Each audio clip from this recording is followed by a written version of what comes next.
é o nosso Deus. Bom, graça e paz, boa noite mais uma vez aos irmãos que me ouvem, aos amigos, aonde essa voz estiver chegando, esse vídeo estiver chegando, que Deus possa realmente me usar como instrumento, colocando nos meus lábios aquilo que Ele tem para você, aquilo que Ele já colocou no meu coração, e que através de mim Ele possa agora levar até você esta mensagem também. Nós vamos estar introduzindo aqui o nosso estudo, mas de uma forma um pouquinho diferente do que você já está acostumado. Eu não vou ainda pedir para que os irmãos abram no texto específico e também não vou falar qual é o tema. Nós vamos estar fazendo aqui, primeiramente, uma retrospectiva em alguns momentos históricos, e o que nós vamos falar tem a ver um pouquinho com moda. Eu não sou nenhuma estilista, esta não é a minha área de atuação, e não sou costureira, não entendo nada sobre isso de uma forma técnica. Mas a gente vai falar um pouquinho sobre roupa. Os textos que foram aqui usados, os dois textos falaram de vestuário. O primeiro dizendo que é o Senhor quem providencia, Ele veste de uma forma espetacular os lírios do campo, muito mais ainda ao homem, a quem Ele ama tanto, a quem Ele quer bem. É Ele quem providencia o nosso vestir e todas as demais necessidades, é Ele quem supre. E um segundo texto foi lido dizendo que não é o vestuário propriamente dito, aquilo que os olhos alcançam, que agradam e que satisfazem a vontade do Senhor enquanto santidade de vida, não é esse exterior. Não é este vestuário, por mais bem combinando que seja, mas não é aquilo que nós vestimos que visivelmente vai impactar o coração do nosso Deus. E a gente vai falar um pouquinho de roupa. Eu quero fazer uma retrospectiva, só para a gente poder analisar um pouquinho. Em alguns tempos, moda é uma coisa que é transitória. Moda é aquele comportamento que de um determinado grupo, de uma determinada cultura, e de um determinado tempo também. Então, aquilo que talvez o seu avô usava não é a roupa que hoje está à tona, está na moda. Então, eu vou passar algumas imagens aí, e os irmãos vão relembrar alguns tempos.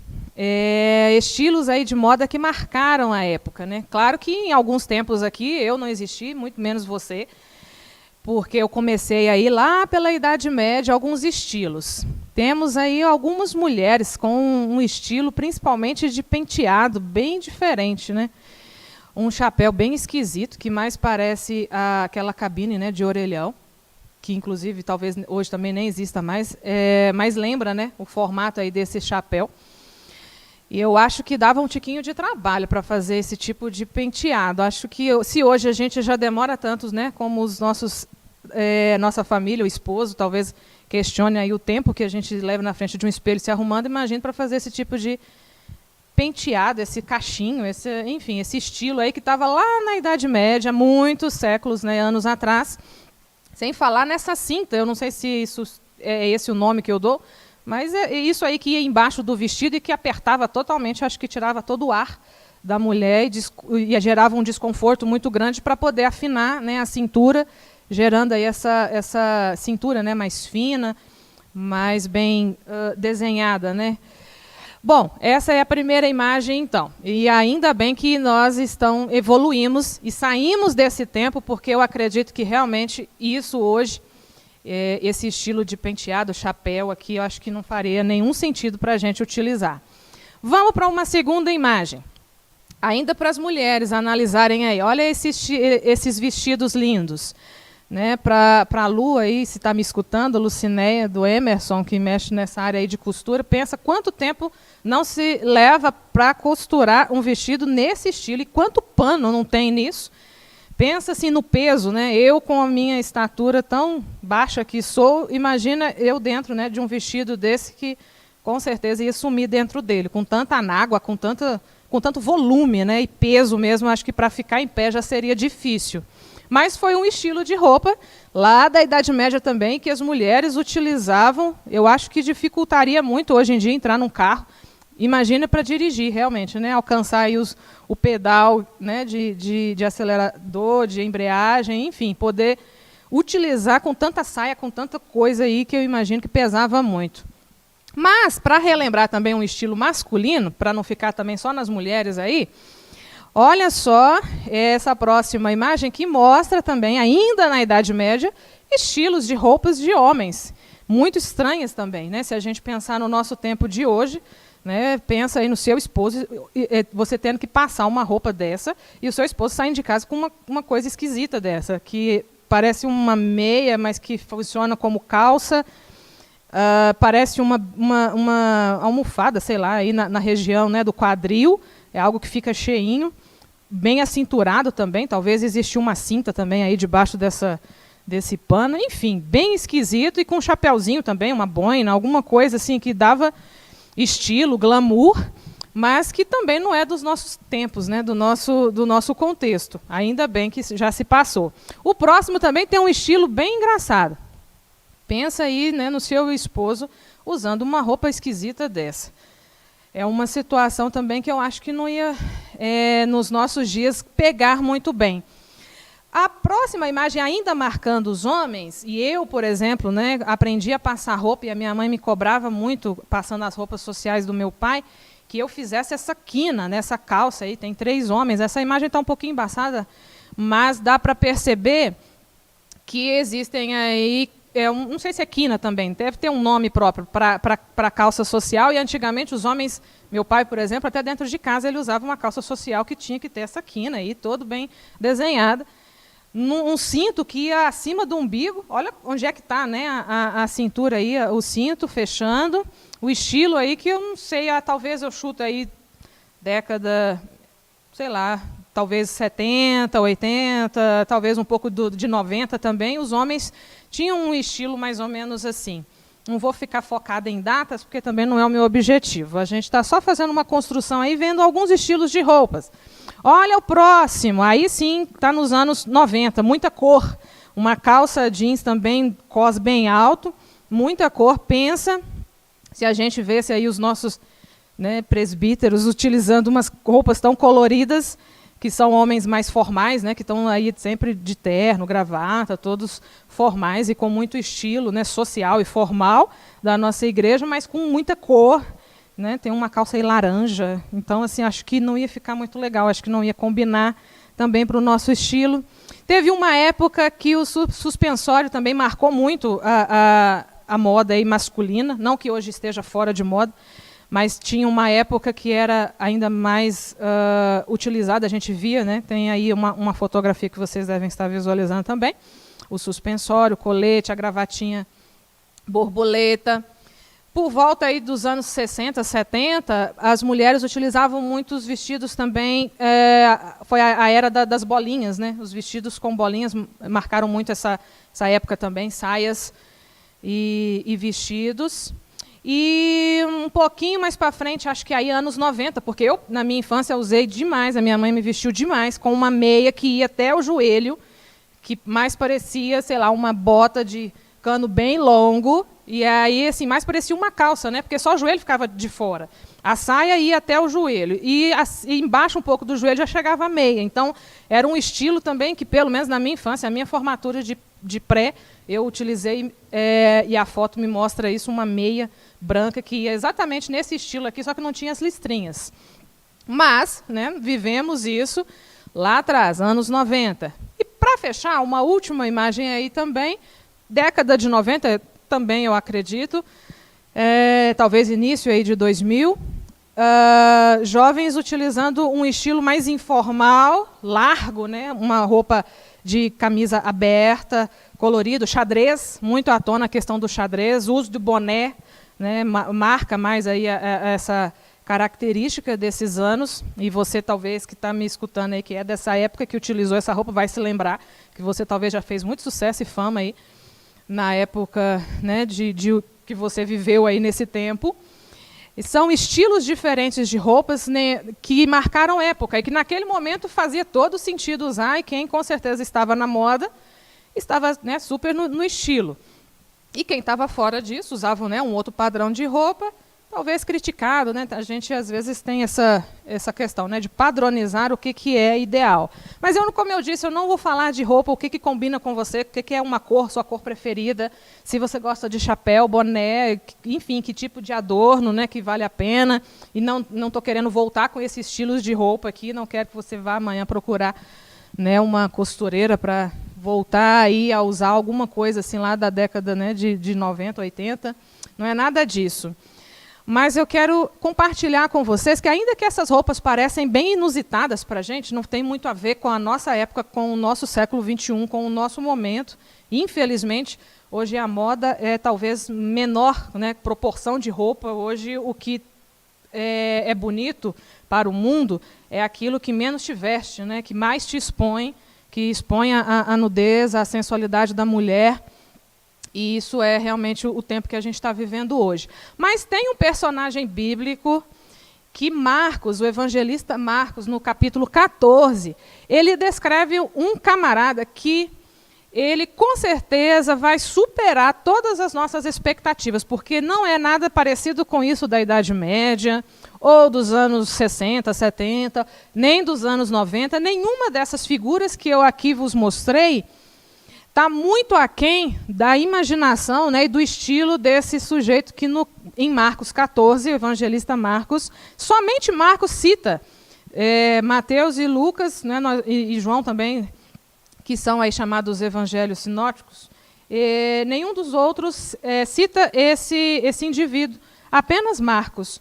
E são apenas 2 versículos, Marcos 14, o 51 e o 52, que vem então dizer de um estilo de roupa bem inusitado para um contexto aqui que nós vamos então analisar. Agora sim a gente introduz propriamente dito o nosso estudo. Fiz todo esse contexto, mas com uma ideia pedagógica para introduzir mesmo o nosso tema.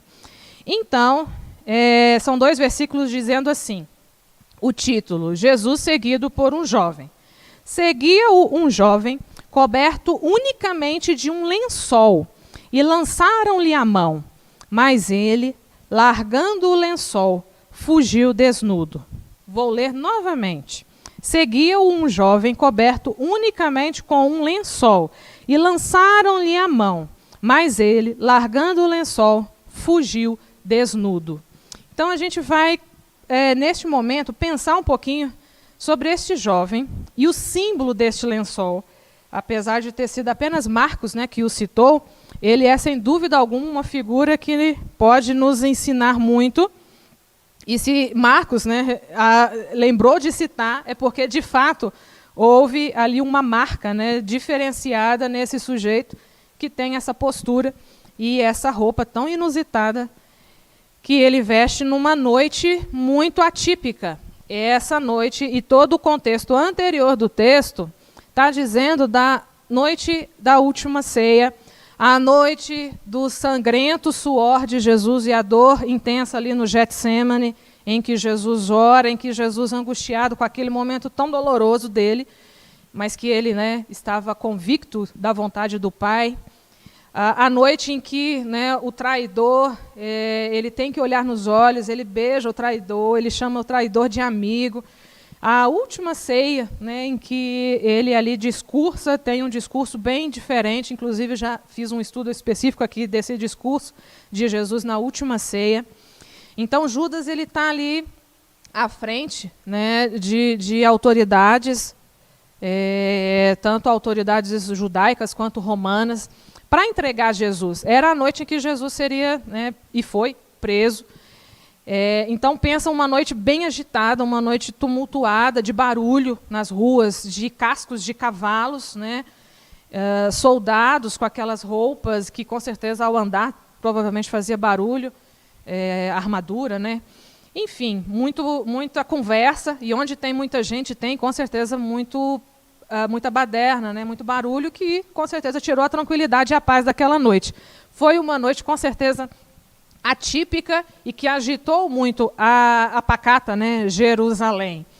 Todo esse contexto aqui dramático estava acontecendo, e com certeza a noite é um momento de você descansar, para você repousar e você ter silêncio, né? Qualquer barulho, se você já teve uma noite agitada porque um vizinho está fazendo barulho, está com uma festa, é muito desconfortável, né? Qualquer situação inusitada de uma noite, que uma conversa diferente na rua, uma situação estranha, com certeza, acho, né, que a atitude mais comum que nós podemos ter, aliás, o nosso esposo, né, por causa das pessoas casadas, porque é ele quem nos protege, então é o papel dele conferir pela janela o que está acontecendo, e se tiver algum, sei lá, uma atitude suspeita, alguma situação que ele pode, né, observar ali da janela, ele com certeza vai tomar as providências de chamar a polícia, se porventura observar algum humilhante, ou ele vai ligar para o amigo e irmão presbítero, que também é policial e que faz toda a segurança ali do seu bairro. Então, mais do que depressa, esse irmão presbítero policial vai poder ser, né, acionado e tomar as devidas providências para a nossa segurança. Então, assim, ir para a janela, esse sujeito foi, né, movido por uma curiosidade diante dessa mistura aqui de situação que estava acontecendo numa única noite. O barulho despertou uma curiosidade, ele vai. A questão toda é que ele vai totalmente despreparado. Ele se embrulhou num lençol e ele simplesmente vai para a rua desse jeito. E é sobre isso que a gente vai aqui hoje poder, né, conversar um pouquinho. E eu vou trazer 5 pontos desse símbolo, né, desse lençol, para a gente poder, então, estar analisando, né, enquanto a vestimenta que, de uma forma muito inusitada e imprópria, foi utilizada por este jovem. Então, o tema, como eu disse, né, os riscos de se vestir com lençol.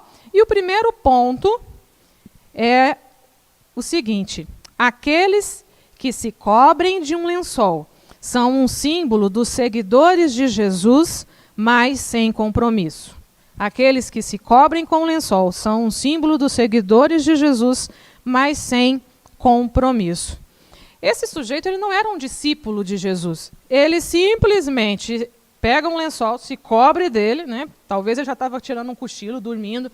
Então, com a roupa que era da cama e não dele, ele simplesmente sai com aquilo no corpo e vai para a rua.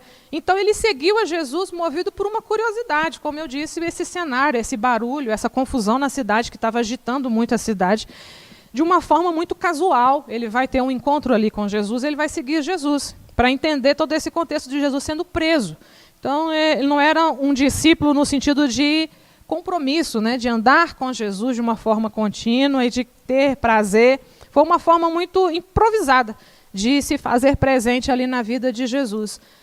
Ser casual é algo que não é frequente, é algo que é totalmente sem planejamento, é totalmente improvisado, sem regras, é informal. A gente ouve muito, infelizmente, né, essa expressão casual, para, às vezes, relacionamentos que não têm nenhum vínculo, né, de fidelidade, de aliança, de compromisso propriamente dito. Então, as pessoas usam, né, essa expressão. Tive um caso, foi um relacionamento casual, algo que não houve, né, ali fundamento, que não tinha perspectiva, né, de duração, de fidelidade mesmo, de continuidade. Então a gente vê o cenário de uma pessoa que simplesmente seguiu Jesus movido pela curiosidade. Fez um barulho ali, ele foi para a janela e de repente ele se interessa em pegar essa caravana e pegar esse bonde andando e ir ali, né, aparentemente como um seguidor de Jesus, mas bem de aparência, sem raízes. E às vezes a gente pode pensar realmente na nossa motivação também em seguir a Jesus. Ele foi movido por uma curiosidade, mas e você? Qual tem sido o motivo que tem te feito, né, buscar a Deus, estar na igreja, se você está? Né? Ele estava numa situação que ele estava pronto para voltar para a cama. Ele saiu já com o lençol no corpo, de modo que ficava mais prático, mais fácil, né? Ele viu o que estava acontecendo, ele seguia casualmente ali naquela noite, participava daquele barulho, daquela caravana confusa, mas depois ele voltava para dormir. Ele não ia ter sequência, ele não ia realmente ter vínculo nenhum com Jesus, né? Seria literalmente um discípulo casual. Talvez ali pelas, né, as emoções da noite, que estavam com emoções afloradas para todos os lados ali. Principalmente aqueles que, né, que estavam levando Jesus preso. Então, ali tinha uma questão muito emocional à tona naquela noite, no meio desse barulho todo. Muitas das vezes a gente percebe as pessoas de hoje em dia vivendo uma síndrome do controle remoto.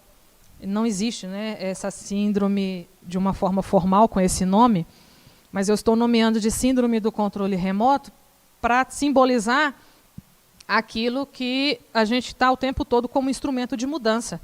Né? O controle remoto é aquele instrumento em que você está com um tédio danado e você não tem paciência de assistir nada mais, mesmo porque não está tendo, né, coisas relevantes, né, infelizmente, no cenário, né, na nossa televisão, nos jornais, um bombardeio de notícias, de mentiras e de muita confusão, de informação.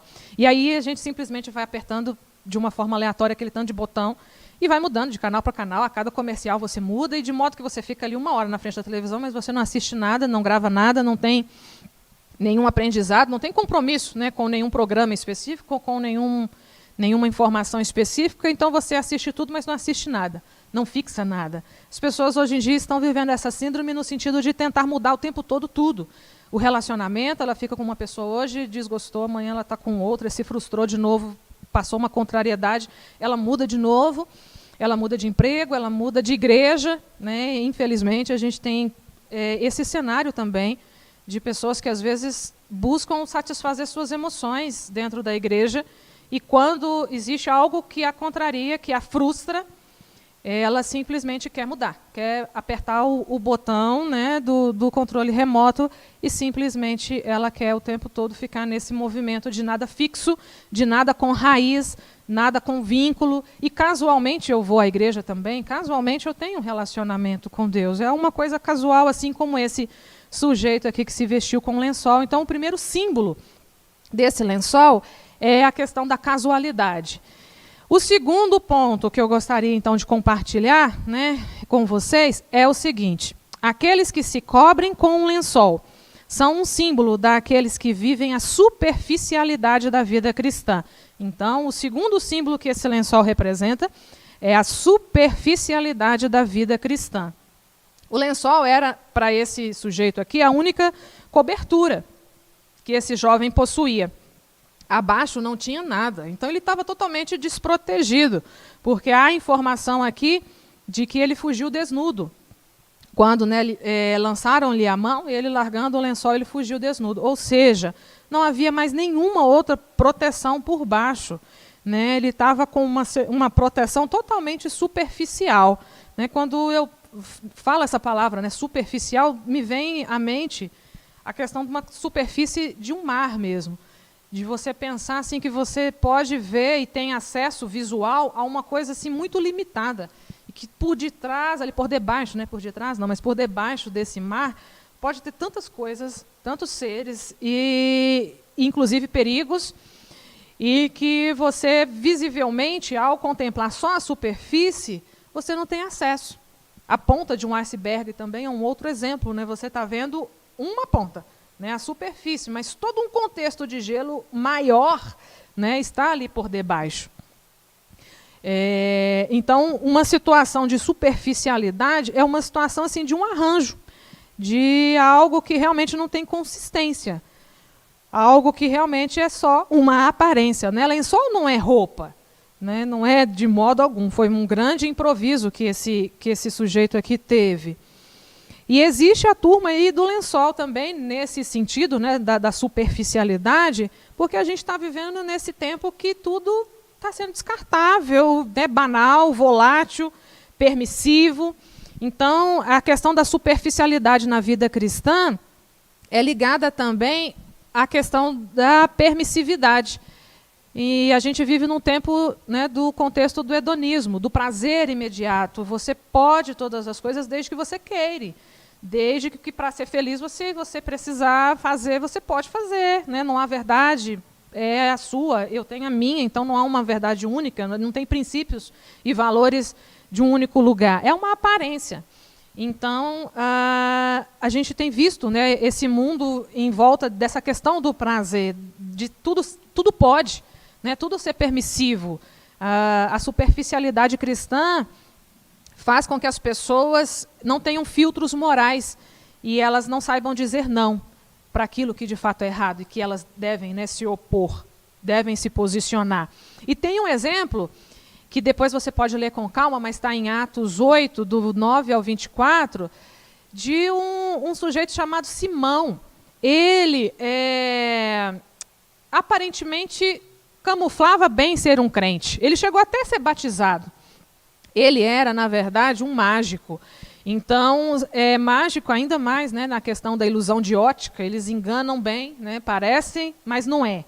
E aí, literalmente, a vida dele também mostrava isso. O texto fala da questão, né, da evangelização de Filipe, de todo um trabalho que Filipe estava fazendo e alcançando muitos, né, da parte ali de Samaria. O evangelho estava se espalhando, estava chegando lá em Samaria, muitos se convertendo, sendo batizados. E esse sujeito, Simão, mágico, muito conhecido e popular ali, ele também foi batizado. Aparentemente, ótimo discípulo. Mas, aí, adiante aí do texto, como eu disse, que vai mais ou menos essa história até o 24, ele observa os apóstolos Pedro e João impondo a mão sobre pessoas e elas recebendo o Espírito Santo. Né? A imposição de mãos simbolizava ali a descida, né, do Espírito Santo na vida específica dessas pessoas. E aí esse sujeito chamado Simão Mágico, ele quis também saber o que era aquilo, ele queria mais poder, né, para a magia dele ali, para a questão do ilusionismo dele. Então ele estava realmente vestido de uma roupa de crente, porque até batizado ele foi, mas aí ele oferece dinheiro para Pedro. Ele fala, olha, eu quero esse poder aí. Né? Ele queria ser um mágico de mais destaque. E aí ele entendeu que aquele símbolo da imposição de mãos e a descida do Espírito Santo era algo que se podia comprar. Então, ou seja, ele não entendeu nada a respeito do verdadeiro evangelho. E aí Pedro, né, se posiciona de uma forma muito firme e dura com esse homem, e dizendo para ele ficar com o dinheiro dele para lá, porque era realmente o dinheiro para a perdição dele. E o Espírito Santo, né, não tinha nada a ver com lucro, com algo, né, nesse ponto de corrupção mesmo, de interesse, enfim, não tinha nada a ver com dinheiro. Né? A descida do Espírito Santo, o poder do Espírito Santo sobre a vida, né, de um verdadeiro convertido, não é comprado, né, por dinheiro e não tem a visão que esse Simão tinha. Então, é um crente aparente. E, às vezes, a gente tem visto, infelizmente, muitas pessoas que têm faltado com a questão do testemunho. Elas aparentam uma coisa, mas, na prática, a vida realmente não está firmada na palavra de Deus, nos princípios, né, corretos. Então, às vezes, fica nessa questão mesmo do camaleão.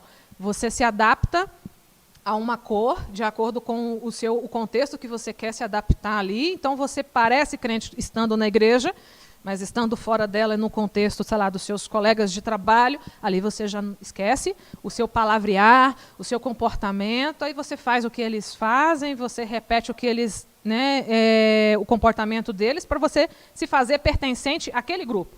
Então, não há assim, distinção. A sua aparência, ela muda de acordo com, né, o ambiente que você quer. Então, esse foi o segundo ponto, né, do que esse símbolo de lençol pode nos mostrar. Uma roupa aparente, disfarçava. Poderia ter realmente, para muitos, confundido com uma roupa comum, porque talvez naquela época, talvez não, se usava muito roupas longas, né, para homens, e aquele lençol, talvez, né, de longe, assim, a aparência dele poderia até ter confundido realmente com uma roupa correta. Mas não era só uma aparência. O terceiro ponto, né, e símbolo desse lençol, é que aqueles que se cobrem com lençol, eles são símbolo daqueles que preferem o que dá certo, em lugar daquilo que é certo. Existe uma diferença aí. Então, aqueles que se cobrem com lençol são símbolo daqueles que preferem o que dá certo, em lugar daquilo que é certo. Você com certeza já ouviu falar na palavrinha gambiarra. E tem gente que gosta de uma gambiarra para resolver certas coisas de um modo assim, é rápido, do improviso, deixa eu dar um jeitinho aqui. Aí a coisa fica assim numa aparência até que deu certo, que consertou. Mas depois aquilo estoura, rompe, gera um problema ainda muito maior e um contexto de destruição ainda maior. E esse moço desse lençol, ele fez exatamente isso, uma grande gambiarra. Não era certo sair com um lençol, né, pela noite, como uma espécie de roupa, mas naquele momento ali deu certo. estava de noite, e você talvez já ouviu também aquele ditado que à noite todos os gatos são pardos. Então, assim, você confunde, né, como eu disse, então, visivelmente, talvez não foi tão simples distinguir que aquilo era um lençol. Para alguns ali, aquilo era uma roupa, uma vestimenta mesmo, né? Vai que cola. Tem muito essa expressão, né? Então deixa eu camuflar aqui, deixa eu fazer uma gambiarra aqui, ajeitando essas aqui, parecendo que é certo, mas não é. Mas vai que cola, né? E se ninguém vê? E se eu não for, né, descoberto? Então, a gente tem uma orientação muito firme do apóstolo Paulo, em 1 Coríntios 10, 23, em que ele diz que todas as coisas são lícitas, mas nem todas são convenientes. Para o cristão, ele tem que estar com o radar aceso o tempo todo, porque todas as coisas podem parecer boas, agradáveis, principalmente aos nossos olhos, né? A questão visual ali, a gente percebe o externo, né, de uma forma positiva, mas nem todas as coisas são convenientes para serem expressadas no nosso comportamento, na nossa postura. Então, a gente precisa pensar muito em como as pessoas estão nos vendo, o nosso testemunho, realmente, daquilo que nós fazemos, falamos. Se nós dizemos que somos crentes, eu preciso dar testemunho. Hoje em dia, o privado está se tornando público. As redes sociais, assim, elas com certeza expõem muito a vida das pessoas. Então, as pessoas gostam disso, de expor aonde elas estão, o que elas estão fazendo. E elas realmente não têm tido filtro nenhum, assim, infelizmente. Há quantas imagens que as redes sociais estão aí publicando de pessoas que se dizem crente, mas, sei lá, com uma lata de cerveja na mão, com um contexto assim, de um lugar inadequado, de um ambiente que fica um pouco estranho, né, de você pensar, como assim? É conveniente ou não é? Né? É certo ou dá certo naquele momento? É de fato certo? Como eu disse anteriormente, parece que cada um tem a sua verdade, então o que tem a ver? Né? A gente usa essa expressão e aí, de repente, aquilo que para mim não é conveniente, você acha que é conveniente, e o que tem a ver? Né? E aí a gente fica nisso, mas e aí o que é de fato certo? Não é aquilo que dá certo naquele momento. Não é nenhuma gambiarra. Não tem gambiarra com o cristão. Né? Não tem a sua verdade ou a minha moral e a sua moral. É um padrão único. Há uma lei única. Há um caminho único. Não tem curva para um lado para o outro. Não há flexibilidade. A lei do Senhor ela é perfeita. E a própria Bíblia, a palavra do Senhor, afirma isso dela própria. Então, ela é perfeita. Ela não tem margem de erro, de dúvida. Aquilo que é certo, por mais que todas as outras pessoas não estão fazendo, mas se a palavra do Senhor diz que é certo, então é. E aquilo que é errado, mesmo que todo mundo esteja praticando. Né? É aquilo que a palavra do Senhor nos diz, é que é a nossa regra de fé e prática. Não é aquilo que é conveniente para você na hora que você achar que deve. Numa noite aí, você de repente, né, como esse jovem, se improvisar com algo assim que deu certo, mas que não é certo. Então, vamos pensar realmente se os nossos princípios de comportamento estão sendo princípios éticos com a palavra de Deus, né? Sem ter isso de não tem nada a ver. É a vontade de Deus e é ela que eu preciso buscar realmente. Hoje, na minha devocional, antes de sair para o trabalho, eu li o Salmo 40 e tem um dos versículos que o salmista Davi ele fala exatamente isso, que ele quer a vontade de Deus. Ele quer a lei do Senhor na prática, né, na vida dele. Então, que esse seja também o nosso anseio. Quarto ponto, aqueles que se cobrem com lençol também, eles são símbolos daqueles que querem ser diferentes, mas que não fazem a diferença. Então, símbolo também daqueles que querem ser diferentes, mas não fazem a diferença. Este homem, com certeza, ele foi diferente. A postura e a atitude dele foi totalmente atípica. Né? O lençol não era nada de padrão da moda, de roupa, não tinha nada a ver. Né? É uma roupa de cama. Né? Nós sabemos muito bem para que serve um lençol. E talvez ali ele pegou esse bonde andando, essa caravana, no meio daquele tumulto todo, ele até aparentemente ficou sendo um seguidor de Jesus. Né? Naquele momento ali, para aqueles que estavam vendo, ele estava ali naquele grupo, junto com aquela confusão toda ali dos soldados prendendo a Jesus. Então, assim, um carona na fé. Pegou literalmente o bonde andando. Então, assim, diferente, ele com certeza foi, inusitada essa roupa, essa vestimenta, mas sem consistência. Na hora de fato, fazer a diferença enquanto discípulo, se ele, de fato, era, né, estava aparentemente sendo um seguidor de Jesus, ele não teve posicionamento. E há tantos que às vezes falham também em relação a se posicionarem, em ser sal, em ser luz. Então, se você é luz, você tem que iluminar onde há trevas. Não há compatibilidade de você, né, estar ali no escuro de uma forma camuflada. Você tem que iluminar, né? Você tem que, com certeza, fazer a diferença. Tendo, né, o fruto do Espírito evidenciado na sua vida. A Bíblia tem várias, né, orientações e ela mostra as características do crente. Então, se a sua vida não está sendo condizente, não está tendo consistência de uma forma compatível às características de um verdadeiro cristão, aquilo que tem dominado a sua mente, o seu pensamento, o seu coração, o seu comportamento, a forma como você tem se posicionado enquanto cristão no mundo, na igreja, na sua casa, você com certeza tem contexto, né, de um campo missionário aonde você estiver, porque aonde tem uma pessoa não crente é um campo missionário. E qual tem sido a diferença que você tem feito? As pessoas sabem que você é crente, de fato, assim, pelo seu proceder, pela sua forma de agir, né, ou só de ouvir falar, né, como um dia Jó só ouvia falar de Deus, assim tem sido você também esse crente de ouvir falar de um Deus, ou de viver de fato a segunda vontade dele, né, um evangelho verdadeiro. A gente vê às vezes exemplos de jogadores de futebol que fazem o gol, super felizes, levantam uma camisa com alguma frase, algum versículo, sei lá, Deus é fiel, alguma coisa assim, e aí olha aqui, né, crente, mas às vezes vira para uma outra câmera, ou outra câmera de outro ângulo pega, e esse sujeito está falando um monte de palavrão ali, né, misturado com essa comemoração do gol. É algo que não é compatível, não é de fato, não faz a diferença, né, não marca o cristão. Um outro exemplo, um pouco contraditório talvez, foi Jonas, né? No início ali do livro de Jonas, no início mesmo ali do capítulo 1, já tem toda essa contradição do profeta que tem que ir falar e fazer a vontade de Deus, mas que às vezes está querendo ir num caminho contrário. Né? E não vamos analisar aqui todo o contexto, né? Os critérios ali de Nínive e todo o medo que cercou a vida de Jonas, mas ele ali usou realmente de tentar ir contra a vontade de Deus. Isso é meio contraditório.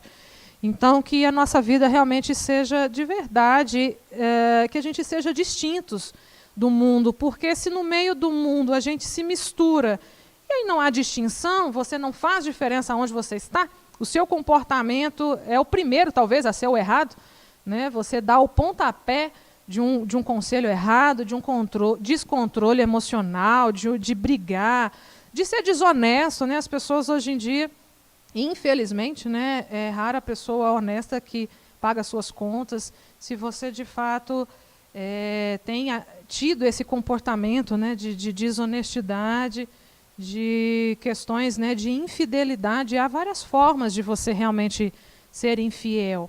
Quando nós fazemos a profissão de fé, a gente afirma, né, de uma forma muito clara, publicamente, de que nós vamos honrar a igreja financeiramente, moralmente, espiritualmente. E a gente fala sim, assim, com uma boca muito cheia, mas nem sempre a gente faz essa diferença mesmo, em sustentar financeiramente, em sermos verdadeiros dizimistas e honrar a Deus, né, com os nossos bens, com a nossa vida, com a nossa moral, e espiritualmente orando, sustentando, né, ainda mais nesse tempo, nessa crise de pandemia. Há quantos que poderiam talvez, e eu falo isso de um modo geral, não me refiro só à Igreja do Vale, mas de ter investido mais na sua igreja, de ter, de fato, intercedido, estado junto com o pastor, com a liderança, apoiando. É um tempo, com certeza, desafiador e, às vezes, nos faltou esse apoio, né, de oração também pelos nossos líderes, e às vezes a gente critica tanto as decisões, mas e a nossa oração, né, a nossa intercessão, enfim, fazer a diferença onde você pode, marcar, né, de uma forma, de um resultado positivo para a igreja, para Deus, né, não para o reconhecimento dos homens, mas é você, de fato, fazer a diferença onde quer que você esteja. E o último ponto, o quinto, é que esse homem, que esse jovem nos ensina com esse símbolo desse lençol, é que aqueles que se cobrem com um lençol são um símbolo daqueles que estão desprovidos de poder quando precisam se defender. Então, quem, né, se veste com um lençol, ele é símbolo daquele, então, que está desprovido de poder quando precisa se defender. o jovem ele precisou se defender, porque aqui o versículo diz que lançaram-lhe a mão, no finalzinho do 51. Quando, né, avançaram ali a mão para com ele, ele teve que usar as próprias mãos para se defender. Só que o que estava amarrando esse lençol era a própria mão dele, né? Ele estava segurando isso, esse improviso de roupa, que não tinha costura, que não era adequada, não tinha cinto nem nada para segurar, eram as mãos dele que estavam segurando isso. Então, quando ele precisou usar as próprias mãos como defesa, já que eles estavam, né, avançando sobre ele, simplesmente ele teve que soltar para se defender, e aí o lençol, então, caiu do seu corpo, e ele ficou totalmente vulnerável, exposto, desnudo. Aqui o texto diz que ele fugiu desnudo, ele ficou totalmente nu, desprotegido. E às vezes é assim também conosco, a gente fica desprotegido e numa situação delicada, quando às vezes a nossa máscara cai. Eu estava, né, preparando essa mensagem e estudei um pouco sobre o contexto de máscara também. E aqui não é, né, o meu objetivo aprofundar nisso, mas a máscara ela é utilizada em vários contextos, principalmente na questão teatral, né, para representação de algum personagem ali.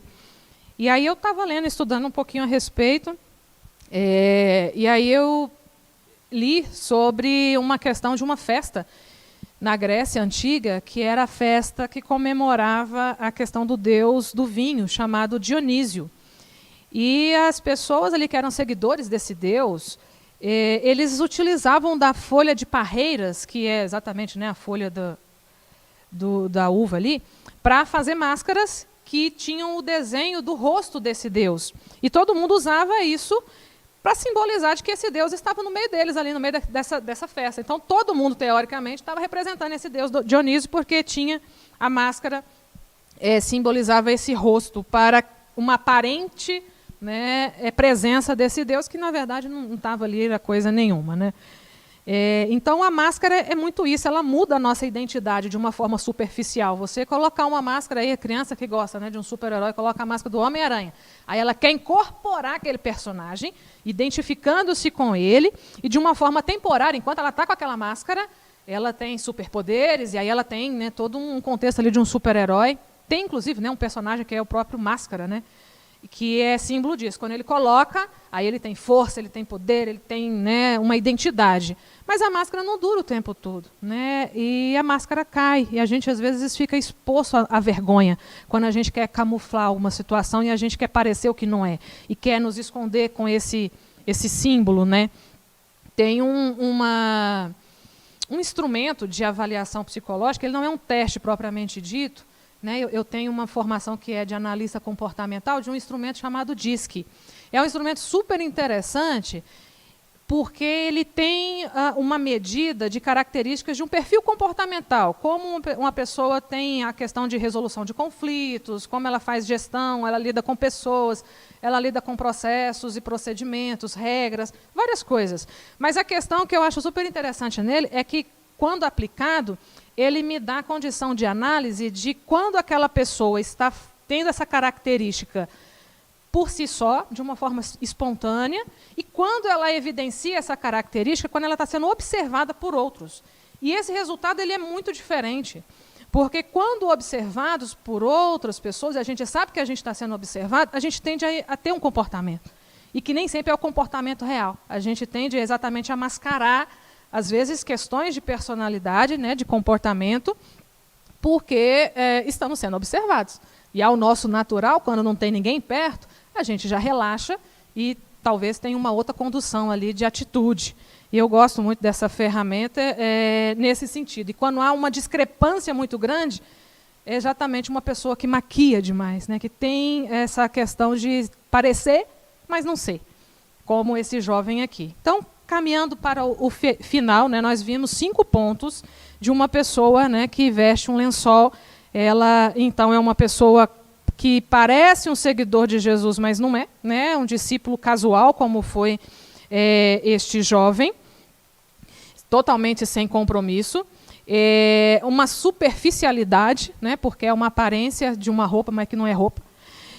Aqueles também que preferem o que dá certo no lugar do que é certo, não era uma roupa adequada, não era uma vestimenta certa. e aqueles que são diferentes, mas que não fazem a diferença, e aqueles que estão, então, desprovidos de poder quando precisam se defender. Que a gente possa realmente nos vestir de roupas certas. E quais são, né, as roupas certas? Nós lemos o texto que o Renato introduziu aqui à liturgia, dizendo que é o Senhor quem providencia. Como fazer para vestir, então, uma roupa certa? E qual é a roupa, né, do estilo certo, a moda que nunca muda para o cristão, porque ela é uma só. E aí nós vamos, para fechar, ler 3 versículos. 2 estão em Isaías, o capítulo 61, e o terceiro está em Apocalipse 7.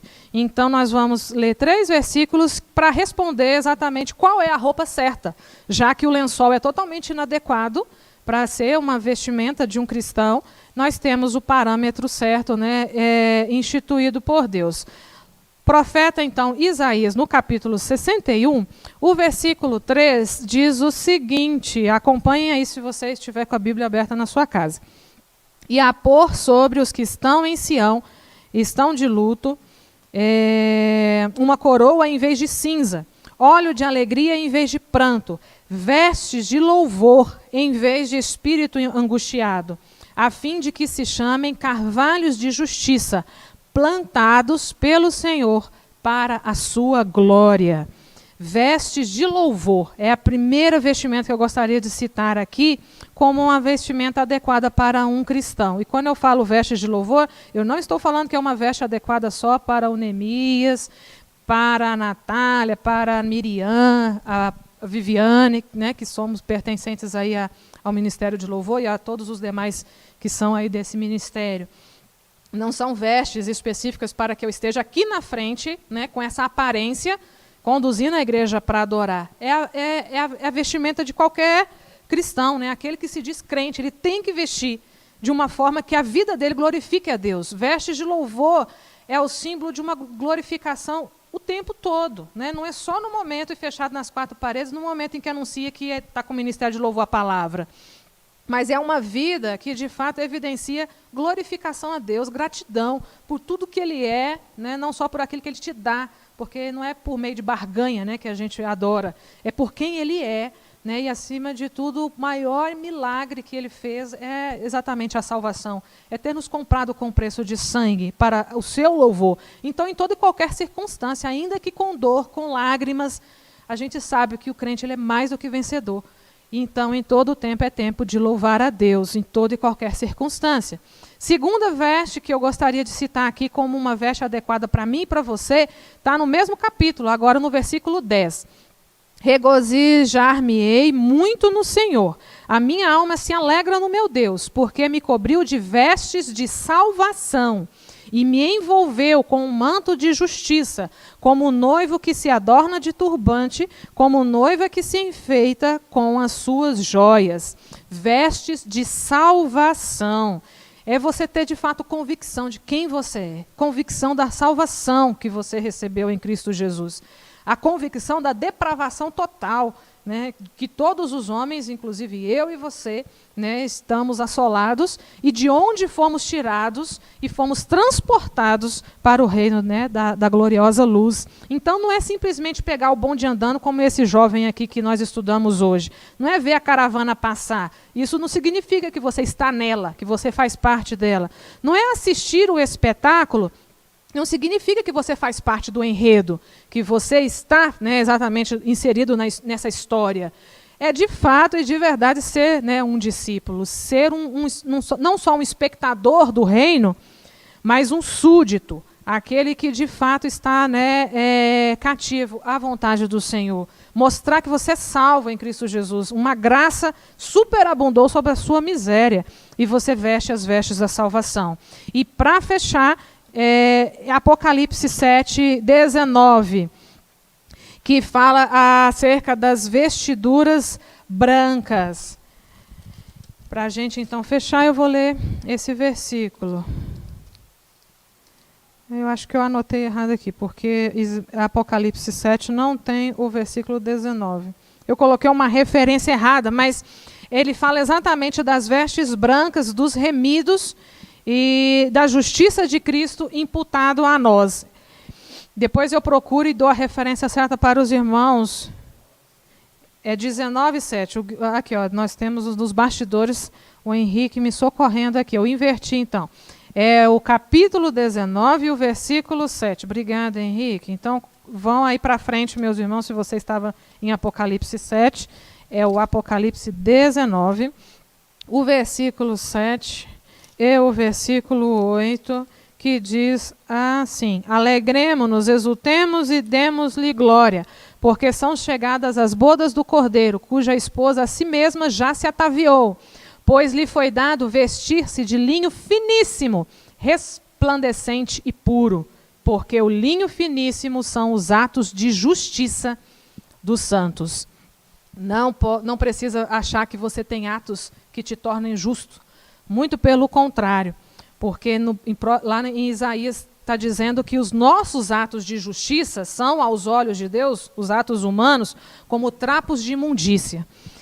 E trapos de imundícia faz muita referência à questão das bandanas, as bandagens que cobriam a questão da lepra, né, daquelas feridas horríveis.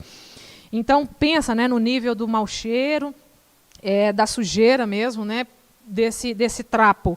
É isso que eu sou e você é, no sentido dos nossos atos justos diante de Deus. Então, ele nos veste, mas é por meio de Cristo, porque é Cristo quem justifica, é por meio de Cristo que a justiça de Deus foi satisfeita. Na queda, em Gênesis 3, o homem percebe que ele está nu, imediatamente ele estava desprovido de roupa, a nudez vem à tona a partir do momento que o pecado entrou. Aí no início do capítulo 3 diz que Adão ali logo providenciou uma vestimenta de folhas de figueira, né, no improviso ali, cobriu a nudez para se apresentar diante de Deus. Mas no final do capítulo 3 fala que Deus substitui essas roupas e ele faz para eles, para Adão e Eva, roupas de peles, mas que também não cobriram, né, de uma forma a trazer de volta a justiça do homem, até que Cristo faz isso como nosso substituto. E aí o sangue de Jesus, de fato, cobre, e esta roupagem, né, de vestes de louvor, salvação e roupagens brancas de linho finíssimo, passaram a ser aí os panos e os tecidos, né, que cobrem os cristãos. Mas é claro, o sangue de Cristo em nós. Então, o pecado trouxe folhas de figueira como nossa roupa, a moda ali para Adão naquele momento. Depois, peles, que foi a roupa com que Deus providenciou ali que eles se cobrissem. E depois, em Cristo, aí assim, a roupa certa, que tira esse pecado e que nos traz, né, à tona a questão da justiça, nos fazendo realmente sermos redimidos, né, recebermos a redenção, a salvação em Cristo Jesus. Então, vou apenas fechar, concluindo com 2 últimos versículos. Apocalipse 16:15, bem-aventurado aquele que vigia e guarda as suas vestes, para que não ande nu e não se veja a sua vergonha. Então, vigia mesmo aquilo que você está, né, mostrando enquanto vestes, para que não seja algo tão improvisado, tão, né, errado como foi esse lençol aqui, para que você realmente não exponha a sua vergonha, né? Não caia essa roupa e você fica desprotegido. E 1 João 2:28, filhinhos, agora, pois, permanecei nele, para que quando ele se manifestar, tenhamos a confiança e dele não nos afastemos envergonhados na sua vinda. Então não vamos causar vergonha, né? Vamos ser de fato pessoas que evidenciam o nome que nós temos, né, de crentes, pequenos cristos, que a nossa roupagem seja realmente vista pelos homens e que a gente possa se apresentar de uma forma santa e íntegra diante de Deus. Não é com a preocupação do adorno, brinco, combinando, não é nada disso, como lemos aqui também em Pedro. Não é esse exterior, mas é, acima de tudo, o homem interior. Esse sim, justificado diante de Deus e santificado todos os dias. É um processo que nos torna mais e mais puros todos os dias por ação do Espírito Santo conosco, que nos convence da justiça, do pecado, né, e do juízo. Então, não vem de nós, é dom de Deus. Que o Deus, então, complete na vida dos irmãos, né, deixando de lado aí esses 5 pontos deste símbolo de lençol para vestirmos as roupas adequadas que o Senhor mesmo, né, fez por meio de Cristo para nós. Vamos então orar e aí após a oração estaremos encerrados e Deus aplique aí aquilo que porventura eu faltei nas minhas palavras. Oremos. Querido Deus, obrigado por este momento. Obrigada, Pai, pela oportunidade de transmitir a Tua mensagem através, né, desse estudo que o Senhor colocou no meu coração. E obrigado por este privilégio de mais uma vez estar aqui como este instrumento para anunciar a Tua mensagem, a Tua palavra. É uma responsabilidade grande, mas um privilégio também que eu sei que eu não mereço, mas faço realmente porque a graça do Senhor é quem me sustenta. E obrigada, Deus, por cada irmão que me ouviu, cada pessoa, onde esse vídeo, essa voz chegou. Eu te agradeço por este privilégio e que o Senhor complete nas nossas vidas, nos nossos corações, nos mostrando, Deus, que não há uma moda que nós devemos seguir do mundo, não há um estilo do mundo que deve nos vestir, não há um improviso de um lençol, de uma roupa tão imprópria, mas, acima de tudo, as vestes de louvor, as vestes da salvação e as vestes brancas, que evidenciam realmente o caráter de um verdadeiro cristão, o comportamento daquele que se diz pequeno Cristo. E nos ensina realmente a fazermos essa diferença, a marcarmos os nossos dias, a nossa geração, testemunhando quem nós somos e a obra que o Senhor realizou em nós, porque nós com certeza não merecíamos, mas foi realizada por causa do sangue de Jesus derramado em nosso favor. Por isso nos tornamos justos, porque Cristo nos justificou. Antes disso, éramos apenas trapos de imundícia, mas o Senhor nos tornou puros. Então nos santifica para que nós realmente estejamos mais alvos que a neve, todos os dias, que possamos realmente ter isso como objetivo maior das nossas vidas, uma vida santa e íntegra. Te agradecemos muito, complete em cada lar, cuide de cada vida, aos enfermos, que o Senhor continue abençoando, ministrando cura, aqueles que estão hospitalizados, que o Senhor possa alcançar, talvez amigos, parentes, que o Senhor possa, em nome de Jesus, derramar a Tua bênção sobre cada família, diante de cada luta que o Senhor mesmo tem assistido, supre as nossas necessidades e dai-nos uma noite de descanso e de paz, guardados e amparados por Ti. Assim oramos e pedimos a Tua bênção em nome de Jesus. Amém. Deus nos abençoe, irmãos. Um abraço a todos e uma boa noite.